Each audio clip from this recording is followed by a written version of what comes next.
Good morning. It's just gone 10, so I'm just going to give it another couple of minutes so I can see people are joining, and then we'll get started.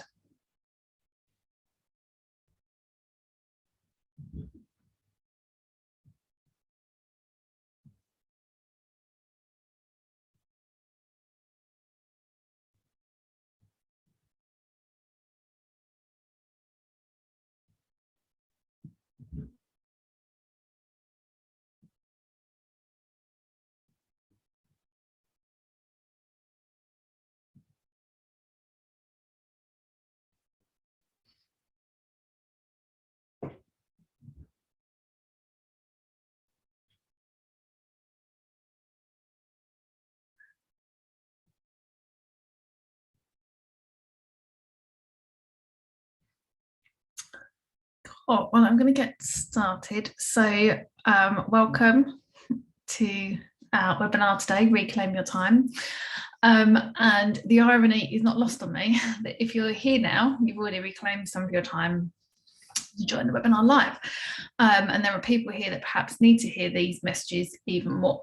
So well done for being here, and I appreciate you making this choice to watch either it live or the recording, and I will endeavour to give you as much value as I can. So let's consider this quote: either the day runs you, either you run the day or the day runs you. And this will be reflected in the theme for today's content. Before we get stuck in, I just want to throw in a usual disclaimer. The information obviously in this webinar is educational, it's general in nature, and no substitute for tailored advice. So if there's anything specific to your particular circumstances, then please do speak to us. So here's what we're going to cover in this session. We're going to discuss why we'll always be busy and look at some mindsets that can help us reclaim our time. We'll also identify where time is being wasted and discuss some practical ways on how to free up your time. We'll also discuss your next steps and answer any questions you may have. So feel free to pop any questions in either the chat box or the Q&A as we go through, and I can answer them either at the end or as we go through. But there will be time at the end for Q&A. So to kick off, let's have a look at why I would always be busy. And here are my 5 top reasons. So first of all, work expands into the time available.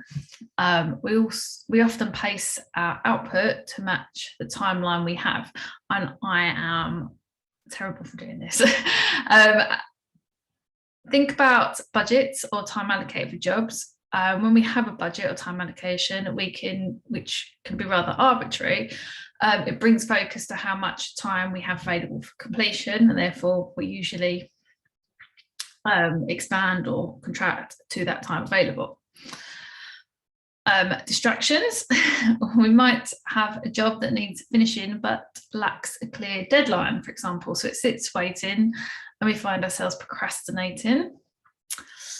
Yep, been there, done that, do that regularly, picking up and putting down other seemingly urgent interruptions or getting distracted, and social media is one of those biggest distraction points. Our perception of business changes, so it's all relative. For example, a high school student may have an hour of homework per day, but trying to fit that in with other teenager tasks makes them feel very busy. And I've got 3 of them currently at school who do exactly this. A university student will experience an increased workload, although they can produce more, so they won't probably feel any busier than when they was at high school, senior school, whatever you want to call it. When they join the workforce, the workload increases again, and they still feel busy. There's also a perception that busy equals successful. So think about how we respond to people when they ask us how we're doing. Do you ever hear anybody say, I'm bored or I'm struggling to fill my day? No, everyone says, yeah, really busy, thanks. And often we find that being busy is often an excuse. When we have more time, we don't necessarily do the things we wish to achieve. For example, working on our business is so often put on the back burner. Likewise, we put books aside to read and somehow never get around to reading them. How many unread books do you currently have waiting for some spare time? In other words, we choose to work in the way that we do. So we have to make better choices about how to reclaim our time. So we're going to start our tips and everything today by looking at some mindsets to help you get started.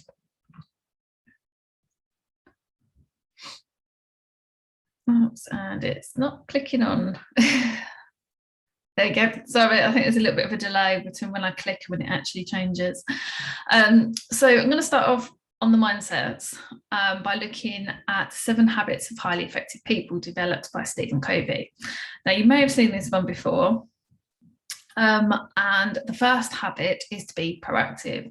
So make the choice to improve your life through things you can influence. The second is to begin with the end in mind. So your values are a framework for decision making.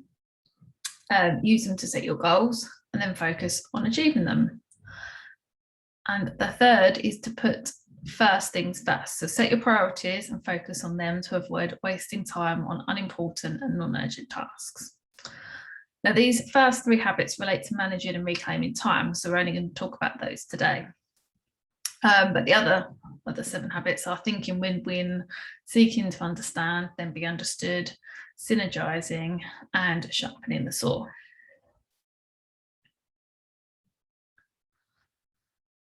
And here's Orbed. And you may have seen this mindset before, as we refer to it quite a lot. And today I want to link the 7 habits we've just looked at, and more specifically the first habit, be proactive, and the second habit, start with the end in mind. So being proactive is about staying above the line and focusing on what you can control, not being a victim and saying there's nothing you can do about the lack of time you have. Now, as confronting as that may sound, you're choosing to be as busy as you are, and more specifically, you're choosing to do the things you're doing.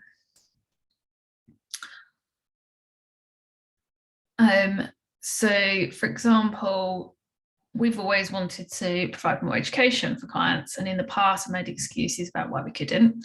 Now we've gone above the line and are giving these webinars to all of our clients. We have been since the beginning of the year.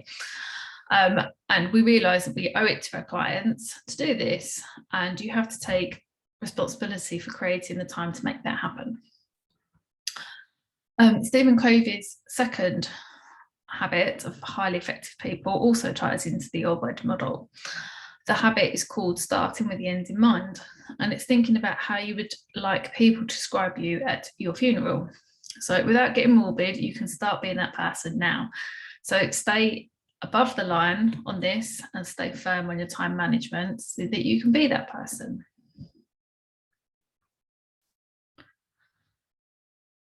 Second mindset I wanted to share with you is atomic habits, which speaks directly to starting with the end in mind. So building identity-based habits will ensure that you better prioritise your time and achieve better results. By focusing on who you need to be, your identity, and choosing habits consistent with that identity, your desired outcomes will flow more easily.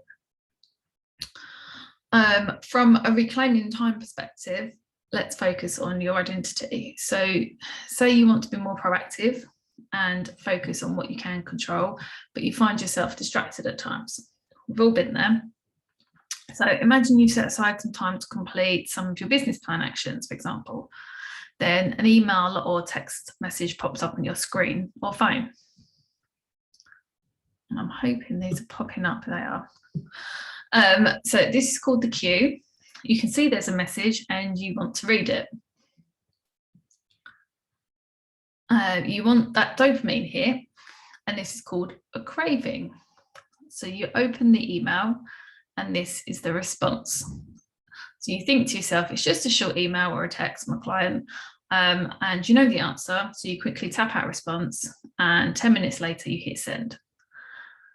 And this is the reward because you feel satisfied that you've responded to that client's email. And before you know it, you're on to the next email or text, and so on and so on and so on. So what we need to do is to remove the queue or replace it with a different one. So what if you switched off your email and phone notifications while working on your business? This queue would then be a handwritten to-do list on your business plan actions created a day in advance, or your to-do list, or whatever it is you want. And you may notice that I actually do this on a Friday. I turn off all my emails and I work solely on the business. And it really helps because I don't get distracted from what I set out to do that day. And the craving then becomes wanting to tick off each of the actions on your to-do list rather than going to your emails. The response is to spend an hour on your business plan actions, and the reward will be you get to have your coffee afterwards, or whatever it is that you choose, and scroll through your social media or emails, whatever it is that you set as your reward. So we need a mindset that reflects our identity, who we need to be to control our time. So only you can adjust your behaviour, and if you want to reclaim your time, you've got to do something different. So let's look at what you can do differently now using the best time management model ever written. So this you may already know, and that you may have already seen it. It's the Achiever Matrix, which was also created by Stephen Covey. And if you haven't already read the book, actually, it's a really good one. So please, well, not please, it's up to you, obviously, but pop it on your reading list and have a read. It's really good. In a nutshell, this matrix reflects that we all live in a time-pressured world and multiple overlapping commitments. Urgency is no longer reserved for special occasions, so separating tasks into these 4 quadrants help us to manage a flood of responsibilities, to do excellent work and maintain a positive mindset. And it directly reflects the 3rd habit of highly effective people, putting first things first. So we need to spend less time working in the urgent quadrants and more time working in quadrant 2, the quadrant of quality. And this is the quadrant of planning, prevention, and innovation. This is where we'll improve our processes and where we're most productive. And it's also where we can prevent a number of important things from becoming urgent and falling into that disruptive first quarter, the quadrant of urgency. But we also need to assess what things are not important and are distracting us from working in that quadrant of quality. What disruptions do we have that we can minimise or eliminate completely? And what strategies can we use to reclaim some of that time spent on those non-important things? So we're going to move into some strategies now, and these are all ones that I've used personally and find really helpful. So the first strategy to reclaim time is to utilise the productivity pyramid, and we're going to take a look at that. The pyramid looks at time versus your return on the time invested, and there are 5 stages and strategies to maximise your return. So the first stage is improve, and this is where you can work on mastering your expertise or working better. Next is increase, and this is where you get more people to do what you're doing by delegating and outsourcing. The third, we have invest, where you invest in technology to scale your business. And then we can invent our own systems or technology to create valuable IP or an app. And lastly, we can innovate, which in its simple form is working on better things. So we can, and that's the highest return with the lowest time investment.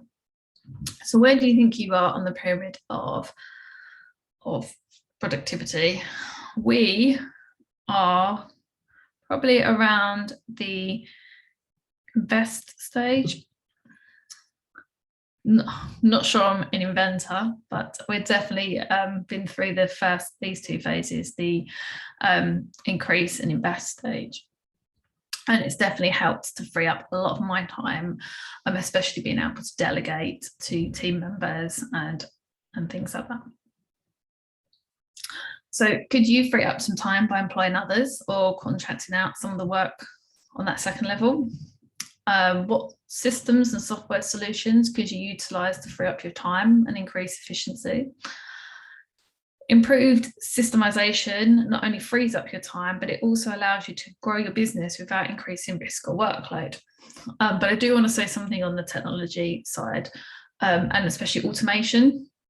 We use automation an awful lot in our business, a Pink, and we've got workflows all set up and everything like that. And yes, we do on times have automated emails going out, but there's going to be times where automation needs that human intervention as well. For an example, recently, some of you who follow me on social media may know this, we've been having our kitchen done, and the company have not been the best. We've had problem after problem after problem. We're 5 weeks in and it's still not finished, with no idea when it will be finished. And the company sent me an automated email saying, I trust everything is going well, when they knew damn well it wasn't going well because we've been complaining so much. So things like that needs to have the human element, but it could be that you've automated in your process a template email and that you can tweak, or you can decide not to send if circumstances dictate that to you. So yeah, that's my one huge tip from today. Automation is great, but make sure you've got some human intervention to stop things like that happening, because all that does is just wind people up more. So have a think about what other things you could be working on to derive a better return on your time investment. The last 18 months has kind of forced so many of us to think about how we can adapt and innovate and re-engineer or reinvent the way that we work. So we're happy to discuss how to use this productivity pyramid to your advantage. Often a fresh set of eyes looking over your unique situation opens up opportunities that you may not have seen before. I know I certainly do that when I speak to other accountants and my own coach as well. Combining your expertise with ours is also a great way to help distinguish the wood through the trees and come up with a better way of working. Right, so strategy number 2 to reclaim your time is to stop working with the wrong people. So try to avoid working with people who don't pay your invoices on time, who treat your team badly, don't live to your core values and are unreliable. Or it could just be simply they're the wrong people for you because they just don't fit your ideal client avatar. But opening the door of opportunity to the wrong type of people frees up your time to spend your time with better customers who are an ideal fit and you enjoy working with. And your team will thank you for it if you've got a team, but you will thank yourself for it if it's just yourself. So is there somebody who comes to mind that you'd like to open the door of opportunities to?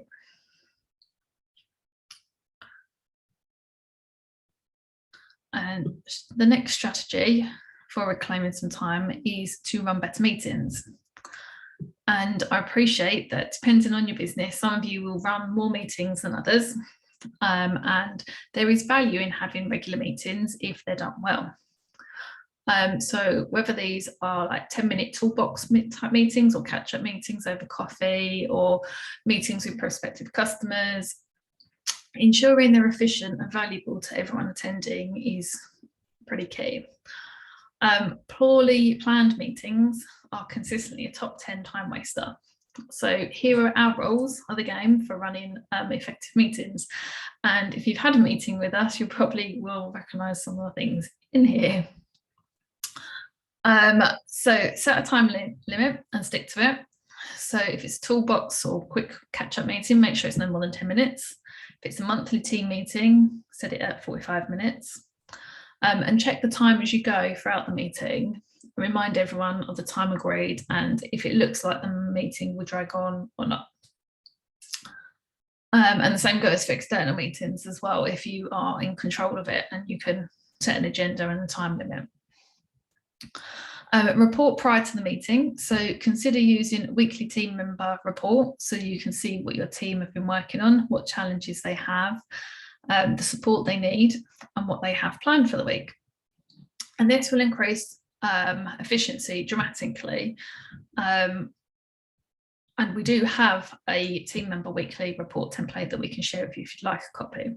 But the same goes for like when it's an external meeting, like what we have as our proposal meetings and our annual review meetings. We ask for pre-work because, again, we can then understand what's going on in our client's mind or potential client's mind, and we can tailor the meeting to their specific needs. And we've already got some of the smaller points out of the way, so we can dig deeper on the bigger things and really drill down into that and spend the time more efficiently talking about the things that we really need to talk about. You can set a regular rhythm for team meetings. For example, a daily or weekly huddle of no more than 10 minutes. And having these meetings scheduled means your team will remain fully informed and you won't be repeating yourself to every team member. Likewise, if you're providing a forum for feedback, you should get less interruptions during the working day.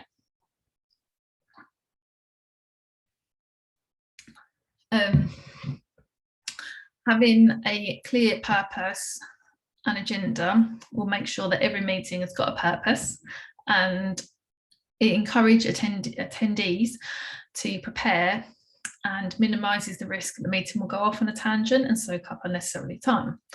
And if an item comes up that isn't on the agenda, maybe set aside some time at another point to deal with that matter. So, for example, we've done a lot of brainstorming recently in our team meetings, and rather than just land it on the girls at the beginning of the meeting, I've let them know in advance, right, this is what we're going to do this week or next week or whenever it is. So they've got some time to have a think and prepare. And then it just makes the meeting flow a lot easier, and we come out with so many more, because people have come to the meeting with ideas already, and then everyone starts flowing off of each other and running the meetings, running like all the bits that we want to get to. So you'll see very shortly some of the outcomes of one of our brainstorming sessions for our photo shoot, which I hope you enjoy. But that's just something that probably wouldn't have come up if I'd have just thrown it into the girls on the day and said, right, what should we do for our photos? The fact that they'd had time to think about it, come up with an idea, which one of the girls presented, and then we run away with it, and the results will be shared very soon. Actions and not lengthy discussions. So if you've received team member reports, prior to the meeting, and you have an agenda, then you should be able to make decisions pretty quickly, just like ideas and things. So if there needs to be a more detailed discussion, delegate it to the most appropriate people and set a separate meeting so you're not wasting everyone's time. And recording agreed actions from meeting, who, what, and by when, really helps. And finally, accountability. So this is the check-in on the actions recorded from prior meetings. Having follow-up or regular meeting rhythms, make sure that the tasks actually get done, because it's all well and good setting these tasks, but if you're not making sure they're getting done, then it's just kind of pointless.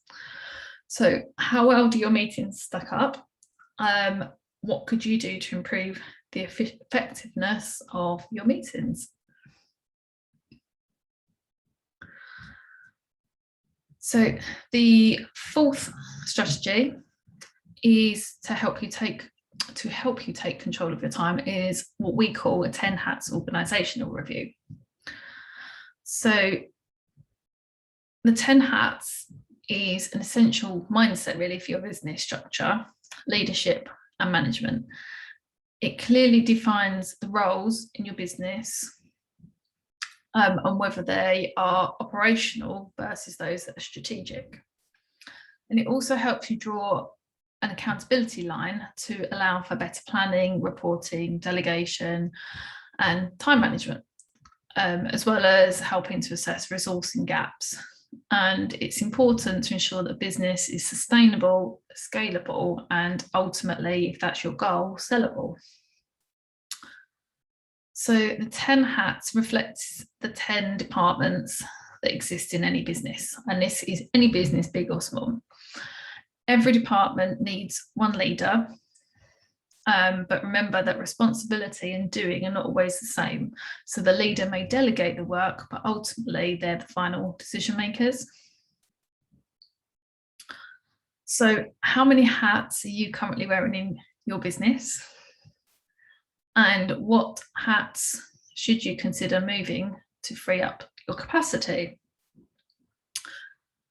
Doing a 10 hats organisational review will analyse the hats that you're wearing well, those that you're perhaps not your natural strength, and those that are being neglected.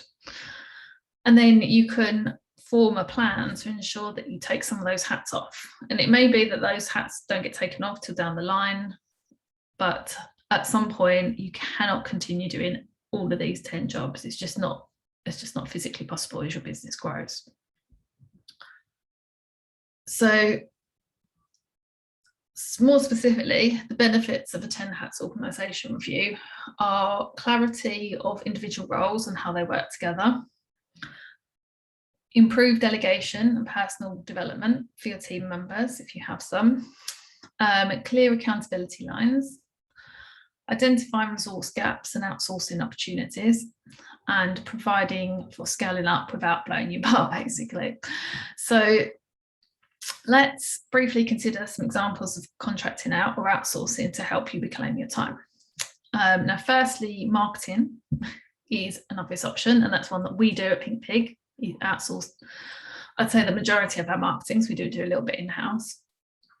But not every business can justify employing a full-time marketing person to create and implement their marketing plan, maintain their website, and deliver their emails and social campaigns. So outsourcing is a great way of freeing up some of your time for that.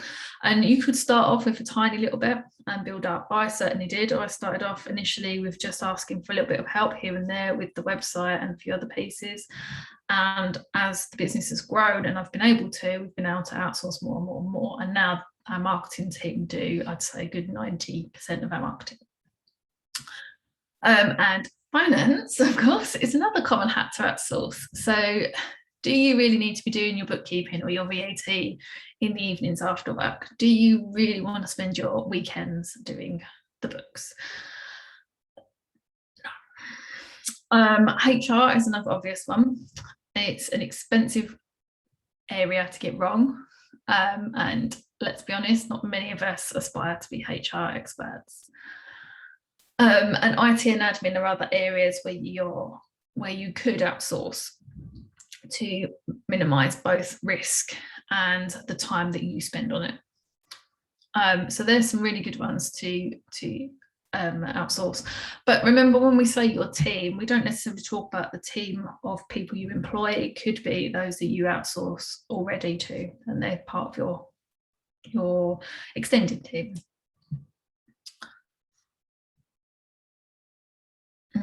So strategy 5, I'm going to talk about delegation. And there are many misconceptions around delegation. Delegation is a skill that should be mastered, and it's one that I'm still working on. It's not flinging a task at somebody and hoping they'll do it right.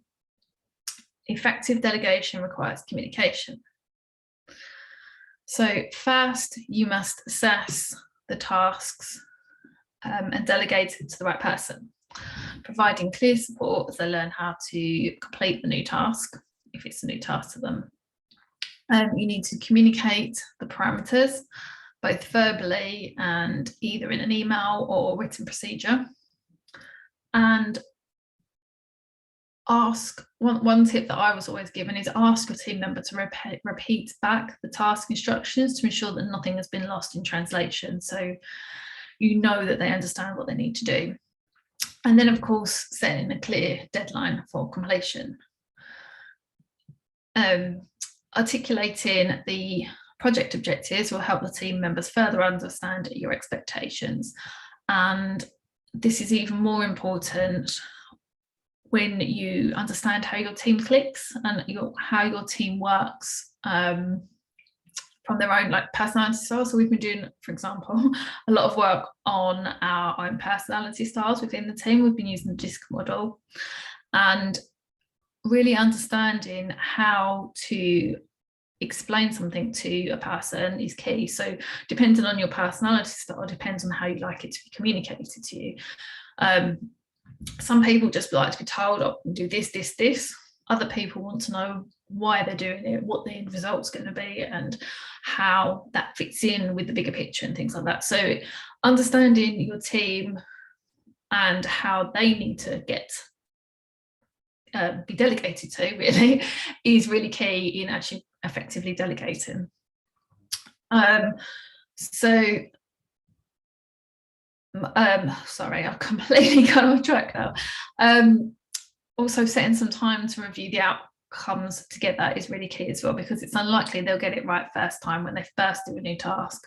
So reviewing it and we're seeing where potentially they could have done something different is really important as well, and it'll help them to then be improved going forward.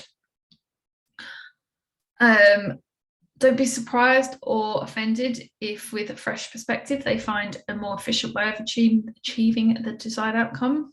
And this is often a happy byproduct of delegation, which is something that I struggled with initially, because I was just like, this is how we do it.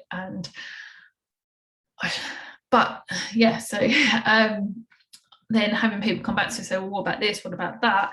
It's kind of helped us to improve as a business and improve me personally as well, because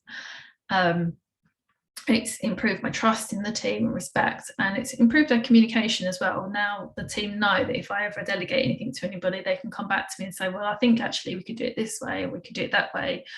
And they're much more engaged and they're much more willing to do stuff, and ultimately it's more productive for everybody. And more productivity will lead to improved profit and happiness for everybody, really, including your customers. So many people confuse delegation with abdication. And abdication is where your team member, abdication is where you're setting your team member up for failure, ultimately damaging culture, communication and productivity, and so on. So take a moment to have a look at all of that. And I can send out a copy of the slides if you'd like, so you've got all of this as well.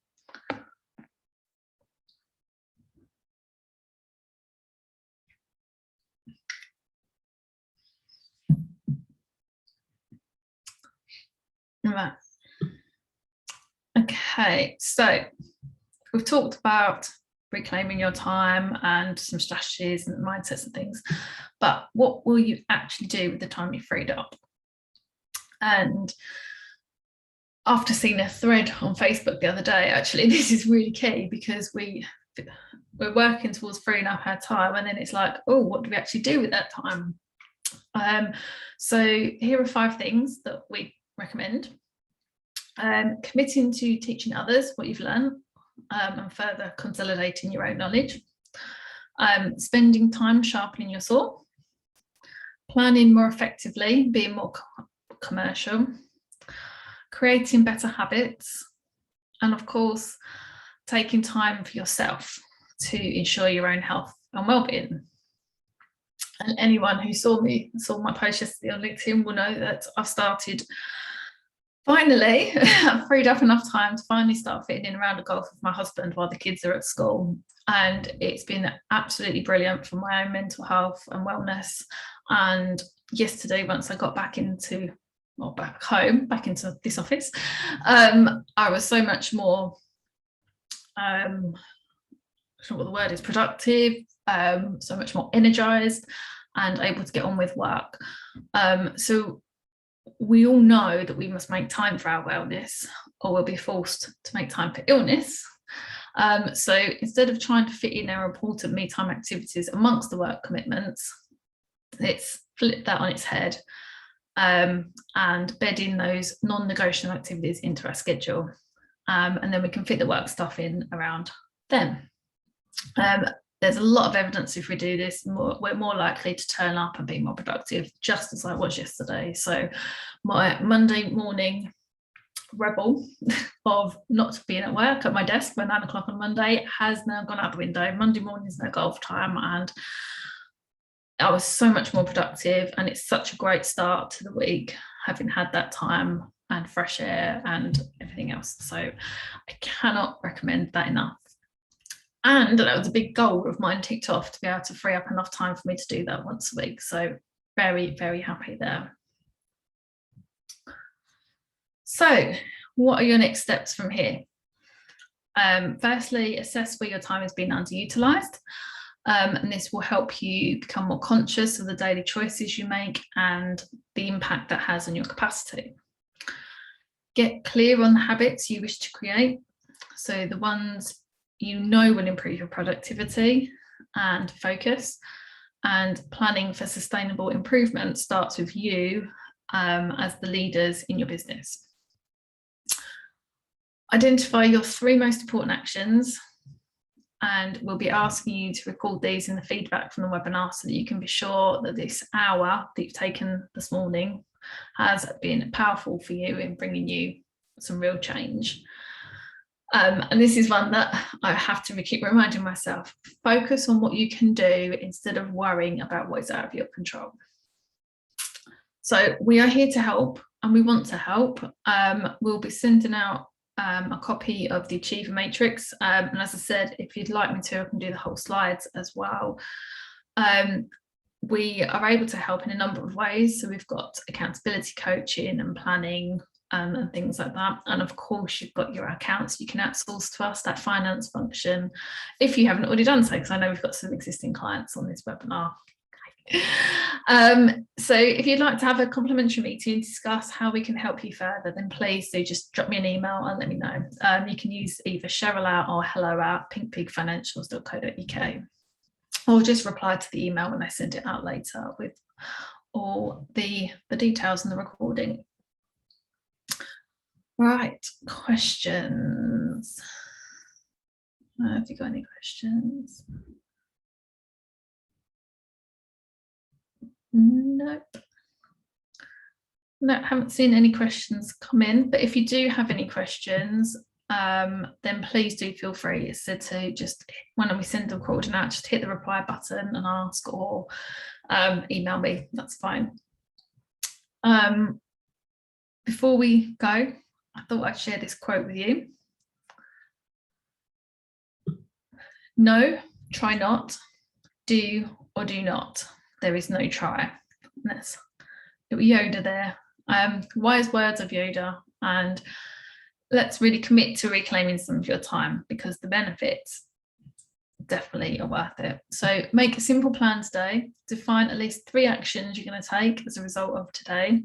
Write them down, whether they're personal actions or actions to take within the business. Give each of them an owner and a completion date. And remember, if you need our support, we're here for you.